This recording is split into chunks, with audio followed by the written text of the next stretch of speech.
నమస్తే. Welcome to our channel. నా పేరు నరేష్. ఈరోజు ఆంధ్రప్రదేశ్ అసెంబ్లీ రెండో రోజు ప్రారంభమైంది. ఈరోజు స్పీకర్‌కి సంబంధించి నిన్న ఆల్రెడీ అయ్యన్న పాత్రుడు స్పీకర్‌గా నామినేషన్ వేయడం, ఇక ఆయనకు పోటీగా ఎవరు రాకపోవడం, ఇక నామినేషన్ వేసిన తర్వాత అయ్యన్న పాత్రుడు స్పీకర్‌గా ఏకగ్రీవం అయ్యారు. ఈరోజు సభా సాంప్రదాయం ప్రకారం అయ్యన్న పాత్రుడిని హౌస్ ఆఫ్ ద లీడర్ ముఖ్యమంత్రి, అలాగే ప్రతిపక్ష ఎమ్మెల్యేలు అందరూ కూడా అంటే 11 మందే ఉన్నారు ఎమ్మెల్యేలు, ప్రతిపక్ష ఎమ్మెల్యేలు అంటే విపక్ష ఎమ్మెల్యేలు అనుకోండి. సో వాళ్ళందరూ కలిసి సాంప్రదాయంగా కుర్చీ పైన కూర్చోబెట్టారు. ఒకవేళ ప్రతిపక్ష నాయకుడు ఉంటే leader of the house, leader of the opposition, ముఖ్యమంత్రి ప్రతిపక్ష నాయకుడు ఉండాలి. కానీ ప్రస్తుతం ఆంధ్రప్రదేశ్లో ప్రతిపక్ష నాయకుడు లేడు. జగన్మోహన్ రెడ్డి ఉండు కదా అంటే జగన్మోహన్ రెడ్డికి ప్రతిపక్ష పార్టీ హోదా రాలేదు.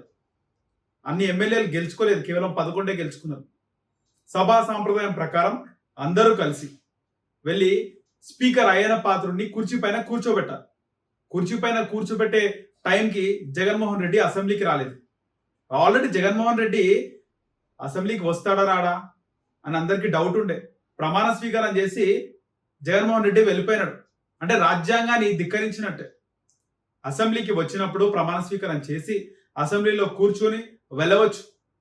సభ సాంప్రదాయాన్ని వాళ్ళు పాటిస్తే ప్రజలందరూ కూడా చూస్తుంటారు. మనం అనుకుంటాం ప్రజలు అంతగా ఫాలో అవ్వరు, ఓటేసినారు, ఎవరి పని వాళ్ళు చూస్తున్నారని. ప్రజల దృష్టి మొత్తం ఆంధ్రప్రదేశ్ అసెంబ్లీలో ఉంది. ముఖ్యంగా తెలుగు ప్రజలందరి దృష్టి కూడా ఆంధ్రప్రదేశ్ అసెంబ్లీ పైనే ఉంది. తెలంగాణలో ఉంటున్నా, ప్రపంచంలో ఎక్కడున్నా తెలుగు వారు అసెంబ్లీ సెషన్స్ ఎలా అవుతున్నాయని ఫాలో అవుతున్నారు. పైగా జగన్మోహన్ రెడ్డి అసెంబ్లీకి డుమ్మా కొట్టిండు. సో ఆయనకు ముఖ్యంగా ప్రతిపక్ష నాయకుని హోదా లేదు, గుంపులో గోవిందలాగా కూర్చుని ఇష్టం లేదు, అందుకే ఆయన అసెంబ్లీకి రాలేదని చాలా మంది రాజకీయ విశ్లేషకులు అభిప్రాయపడుతున్నారు. వాస్తవానికి ఒకసారి ఇదే సీను 2019లో ఇదే సీన్ అప్పుడు జరిగింది. ఇప్పుడు ఈ సీను మళ్ళీ వచ్చింది. 2019లో ఏం జరిగిందంటే, ఒక స్పీకర్ని ఎన్నుకునేటప్పుడు హౌస్ ఆఫ్ ద లీడర్ ముఖ్యమంత్రి, అలాగే అపోజిషన్ లీడర్ ఇద్దరు కలిసి పేరుని వాళ్ళు ప్రస్తావిస్తారు. సో అక్కడ లాస్ట్ టైం ఇదే ప్రొటెం స్పీకర్ పేరును ప్రతిపాదించినప్పుడు అక్కడ హౌస్ ఆఫ్ ద లీడర్ని రమ్మన్నాడు, ప్రతిపక్ష ఎమ్మెల్యేలను రమ్మన్నాడు, కానీ ప్రతిపక్ష నాయకుడిని రమ్మనలేదు అనేసి చంద్రబాబు లేసి మాట్లాడడం జరిగింది. ఇది సభా సాంప్రదాయమా, ఇదే నాకు ఇచ్చే గౌరవమా అన్నప్పుడు జగన్మోహన్ రెడ్డి లేచి, మేము ఇక్కడ హౌస్ ఆఫ్ ద లీడర్ని పిలిచాడు ప్రొటెం స్పీకర్, అలాగే ప్రతిపక్ష ఎమ్మెల్యేలను కూడా పిలిచారు, కానీ మీరు రాలేదు. పిలిస్తే మీరు రాకుండా అచ్చెన్నాయుడిని పంపించారు, డిప్యూటీ లీడర్ని పంపించారు. అంటే నేను ఒక ప్రతిపక్ష నాయకుడిని, నన్ను గౌరవించి నన్ను పిలిస్తే నేను వచ్చేవాని, నా పేరే ప్రస్తావించలేదు. ఎమ్మెల్యేలు అంటే నన్ను ప్రత్యేకంగా గుర్తించినప్పుడు నేనెందుకు వస్తాను, డిప్యూటీ లీడర్ని పంపించాను, అచ్చెన్నాయుడిని పంపించాను అని చెప్పేసి ఇద్దరికి వాగ్వాదం జరిగింది.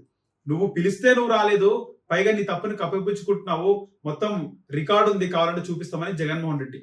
అక్కడ చంద్రబాబు నాయుడు ఎందుకు అప్పుడు 2019లో రాలేదంటే, చంద్రబాబు నాయుడిని ప్రతిపక్ష నాయకుడు అని పిలవలేదు. ప్రతిపక్ష ఎమ్మెల్యేలు రావాలన్నారు. చంద్రబాబు నాయుడికి ఆయన 3 సార్లు అప్పటికే ముఖ్యమంత్రి చేసినారు, కావాలని ఆయన పేరు చెప్పకుండా ఉన్నారు కాబట్టి ఆయన రాలేదు. కాకపోయినా ఆయన house of the opposition leader ఉన్నారు, అపోజిషన్ లీడర్ డిప్యూటీ లీడర్ అచ్చెన్నాయుడిని పంపించారు. సో అప్పుడు జరిగింది.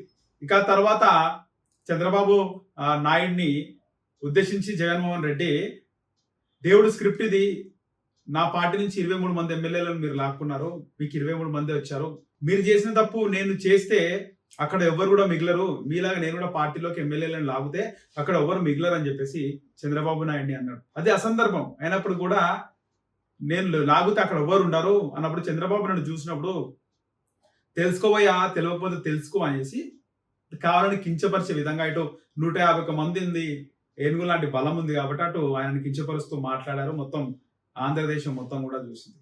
ఈరోజు అలాంటి అవమానాలు, ఇంకా అప్పుడు చంద్రబాబు నాయుడు కన్నా 23 మంది ఎమ్మెల్యేలు ఉన్నారు, జగన్కి దాంట్లో సగం కూడా రాలేదు, 11 మంది వచ్చినారు. సో ఈరోజు జగన్మోహన్ రెడ్డి అసెంబ్లీలో ఉంటే ఖచ్చితంగా అవమానిస్తారు. ఇప్పుడు పచ్చ కామర్ల వాడికి లోకం మొత్తం పచ్చగా కనబడినట్టు జగన్మోహన్ రెడ్డి నైజాం అదే. జగన్మోహన్ రెడ్డి అవమానిద్దాము, కించపరుద్దాము అనే ఉద్దేశంతోనే ఫిక్స్ అయ్యిండు. చంద్రబాబు నాయుడు వస్తాడు రాడు అనుకున్నారు, కానీ చంద్రబాబు నాయుడు దేనికైనా రెడీ. వాళ్ళు 151 మంది ఉన్నారు, 200 మంది ఉన్నారు. ఖచ్చితంగా నేను నాకున్న అనుభవంతో, నాకున్న రాజకీయ మేధస్సుతో ఖచ్చితంగా వాళ్ళని ఎదుర్కొంటానే ఒక ధీమాతో వచ్చిండు. ప్రతి విమర్శను కూడా చంద్రబాబు నాయుడు 2019 తర్వాత అసెంబ్లీలో ఆయన ఎదుర్కొన్నాడు, తీసుకున్నాడు. జగన్మోహన్ రెడ్డి ఒక్కడే కాదు, జగన్మోహన్ రెడ్డి గాని, అక్కడ కొడాలి నాని గాని, రోజా గాని, వల్లభనేని వంశీ గాని, అనిల్ కుమార్ యాదవ్, అంబటి రాంబాబు ఇలా చెప్పుకుంటూ పోతే మంత్రులు, ఎమ్మెల్యేలు, విప్పులు అందరూ కూడా చంద్రబాబు నాయుడిని టార్గెట్ చేసి మాట్లాడినారు. ప్రతి ఒక్కటి కూడా తీసుకున్నాడు. నా వాయిస్ లోగా ఏం లేదు, నా వాయిస్ గట్టిగానే ఉంది, నా టోన్ ఏం తగ్గదు, 23 మంది తక్కువ మంది ఎమ్మెల్యేలను గెలిచినాం కాబట్టి నేను వెనకకు పోను, నా టోన్ ఏం తగ్గదు అని కూడా చంద్రబాబు నాయుడు మాట్లాడడం జరిగింది. రాజకీయంగా చంద్రబాబు నాయుడిని ఎంత విమర్శించినా కూడా ఆ విమర్శలను తీసుకుని తిప్పికొట్టినాడు చంద్రబాబు నాయుడు. ఇక ఆయన లొంగుతలేడు, భయపడతలేడు, వెనకకు తిరుగుతలేడు, మమ్మల్ని ఎదుర్కొంటున్నాడు, మేము తిట్టిన ప్రతిదానికి పడుతున్నాడు, జవాబిస్తున్నాడు అని తెలుసుకొని ఇక ఫ్యామిలీ పైన దెబ్బ కొట్టాలి. మనం సినిమాల్లో చూస్తుంటాం. సో హీరో విలన్ ఇద్దరు గొడవ పడేటప్పుడు హీరోని విలన్ బాగా కొట్టినప్పుడు విలన్ హీరో తిరిగి కొడుతుంటాడు. కానీ హీరోని డైవర్ట్ చేయాలి అంటే ఏం చేయాలి? ఆ ఫ్యామిలీలో ఆడవాళ్ళని కానీ చిన్నపిల్లల్ని కానీ టార్గెట్ చేస్తూ వాళ్ళని షూట్ చేయడం, వాళ్ళని కొట్టడం చేస్తే హీరో అప్పుడు మెల్ట్ అయిపోతాడు, వీక్ అయిపోతాడు. మనసు మీద కొట్టిన దెబ్బ సేమ్ చంద్రబాబు నాయుడు కూడా మనసు మీద సొంత భార్యకు సొంత కొడుకు ఆయన కుట్టలేదని చెప్పి అసెంబ్లీ సాక్షిగా చెప్పడం, ఆ తర్వాత ఆయన బయటకు వచ్చి ఏడవడం, ఇవన్నీ కూడా జరిగిపోయాయి. సో దానికి ఇవన్నీ చూసిన ప్రజలు ఏ విధంగా తీర్పిచ్చినారో మనం చూసాం. సో ఈ రోజు అసెంబ్లీ గురించి మాట్లాడుకుంటే ఈ రోజు జగన్మోహన్ రెడ్డి ఉంటే గనక అప్పుడంటే ప్రతిపక్ష ఎమ్మెల్యేలు కూడా రావాలి స్పీకర్ని ఎన్నుకునేటప్పుడు అని అన్నారు. ఈ రోజు అయితే అదే పరిస్థితి. వాడు ప్రతిపక్ష నాయకుడి పేరు కావాలనే ప్రస్తావించలేదు. కానీ ఈ రోజు ప్రతిపక్ష నాయకుడి పేరు ప్రస్తావిద్దామంటే కూడా ఆ మెజారిటీ కానీ ఆ సంఖ్య కానీ ఆ నాయకుడికి రాలేదు. సో ఉన్నా కూడా గుంపులో గోవిందలాగా వచ్చి పిలుస్తారు లేకపోతే లేదు అనే విధంగా ఉండే. అయినప్పటికీ ఒక మాజీ ముఖ్యమంత్రి కాబట్టి ఖచ్చితంగా చంద్రబాబు నాయుడికి ఖచ్చితంగా తెలుసు. ఆయన ఖచ్చితంగా పిలిచి అప్పుడు వాళ్ళు గౌరవం ఇవ్వకపోయినా కూడా ఈ రోజు ఈయనకు డిజిట్ రాకపోయినా, ఆ రోజు ఆయనకు డిజిట్ వచ్చింది, ఆయన కూడా గౌరవం ఇవ్వలేదు. ప్రతిపక్ష హోదా ఉన్నప్పటికీ ఆయనకు గౌరవం ఇవ్వలేదు. ఈ రోజు ప్రతిపక్ష హోదా లేకున్నా కూడా చంద్రబాబు నాయుడు జగన్ కి గౌరవం ఇచ్చేవారు ఖచ్చితంగా. ఎందుకంటే అసెంబ్లీలోకి ఆయన కాన్వే రానియలేదు. అయినప్పటికీ కూడా పోలీసులకు ఫోన్ చేసి ఆయన మాజీ సీఎం ఖచ్చితంగా కాన్వాయ్ని ఎంట్రీ చేయాలని. ఇదే జగన్మోహన్ రెడ్డి ఉంటే చంద్రబాబు నాయుడు కాన్వాయ్ కానీ కారు కానీ లోపలికి వస్తే ఎలో చేయకుండా అక్కడ నుంచి ఇక్కడ వరకు నడిపిస్తుండే. కానీ చంద్రబాబు నాయుడు అట్లా చేయలేదు.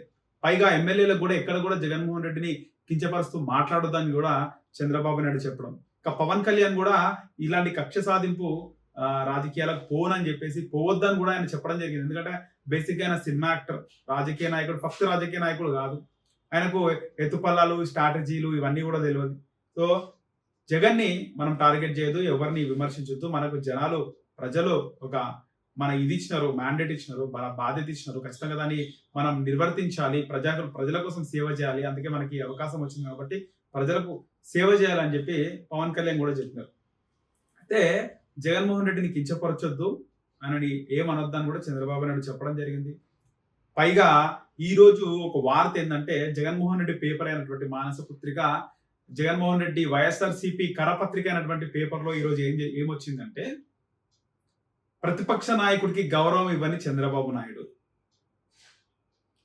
ఇక 2 అబద్ధాలు ఉన్నాయి. ఒకటి ప్రతిపక్ష నాయకుడు, ప్రతిపక్ష హోదానే లేదు, ప్రతిపక్ష నాయకుడు ఎట్లా అంటారు ఒకటి. రెండోది అగౌరవపరిచినారు మొదటి రోజే అని. ఎక్కడ అగౌరవపరిచినారు? జగన్మోహన్ రెడ్డిని ఏమైనా ట్రాల్ చేసినారా? తిట్టినారా? నమస్కారం పెడితే నమస్కారం పెట్టలేదా? చంద్రబాబు నాయుడు జగన్మోహన్ రెడ్డి నమస్కారం పెట్టినప్పుడు ప్రతి నమస్కారం పెట్టాడు. బాలకృష్ణ జగన్మోహన్ రెడ్డి నమస్కారం పెట్టినాడు, ప్రతి నమస్కారం పెట్టినాడు. ఇంకేం చేయలేదు. ఆడ బయట కార్ ఆపితే, గేటు దగ్గర కార్ ఆపితే పోలీసులకు ఫోన్ చేసి ఆయన కార్ని లోపలికి పంపించండి, ఆయన అక్కడి నుంచి నడిపించొద్దు, ఆయన ఒక మాజీ ముఖ్యమంత్రి, ఆయనకు రెస్పెక్ట్ ఇవ్వాలని చంద్రబాబు నాయుడు చెప్పినాడు. ఇక్కడ భారతి అంటది ఎక్కడ కూడా అంటే దేశంలో ఎక్కడ మాలాంటి పేపర్ లేదు, నిజం నిప్పులాగా మా పేపర్ ద్వారా చెప్తామంటారు. ఇలా పేపర్ మొత్తం అబద్ధాలు. ఈరోజు జగన్మోహన్ రెడ్డి అసెంబ్లీకి రాకపోవడానికి ముఖ్య కారణం ఆయన గతంలో కించపరిచినట్టుగా ఇటు చంద్రబాబు నాయుడు, పవన్ కళ్యాణ్, లోకేష్ వీళ్ళందరూ కూడా జగన్మోహన్ రెడ్డిని కించపరుస్తారు. సభా సాంప్రదాయం ప్రకారం స్పీకర్ ని తీసుకెళ్లి కుర్చీలో కూర్చోబెట్టేటప్పుడు జగన్మోహన్ రెడ్డిని పిలవరు. పిలిచిన గుంపులో గోవింద్ అవుతాడు, నా ఇజ్జత్ పోతుంది, నాకు విలువ ఇవ్వాలని చెప్పేసి జగన్మోహన్ రెడ్డి ఫీల్ అయ్యే ఈరోజు కడప టూర్ పెట్టుకున్నాడు. ఇంత తొందరగా అవసరమా? ఇంత తొందరగా ప్రజల్లోకి వెళ్ళి నాయకులని మీటింగ్లు పెట్టేసి మాట్లాడడం, ఇంత అసలు రిజల్ట్ వచ్చి 10 రోజులు కాలేదు. 2వ రోజు అసెంబ్లీ నా ప్రమాణ స్వీకారం అయింది. ఈరోజు ఏముంది? ఈరోజు స్పీకర్ని కూర్చోబెడతారు గౌరవప్రదంగా. స్పీకర్ని ఎన్నుకొని కూర్చోబెడతారు. స్పీకర్ గురించి మాట్లాడాలి. స్పీకర్ గొప్పేంది, ఆయన 7 సార్లు ఎమ్మెల్యే, ఒకసారి ఎంపీ, 10 సార్లు పోటీ చేసిండు, అయ్యన్న పాత్రుడు ఒక మంచి సీనియర్ లీడర్. దేశంలోనే సీనియరిటీ ఉన్నటువంటి ఎమ్మెల్యేలో ముఖ్యుడు అయ్యన్న పాత్రుడు. అలాంటి వ్యక్తి కోసం చెప్పాలి, పొగడాలి, సభా సాంప్రదాయం ఇవన్నీ కూడా పాటించాలి. సో ఇవన్నీ చేయకుండా జగన్మోహన్ రెడ్డి కడప టూర్ పెట్టుకొని అక్కడ మీరు బాధపడద్దు, నేను మీకున్నా అని చెప్పే ప్రయత్నం చేస్తుందంటే జగన్మోహన్ రెడ్డి ఎంత నెగిటివ్ గా ఆలోచిస్తుండో ఒకసారి అందరూ కూడా ఆలోచించారు.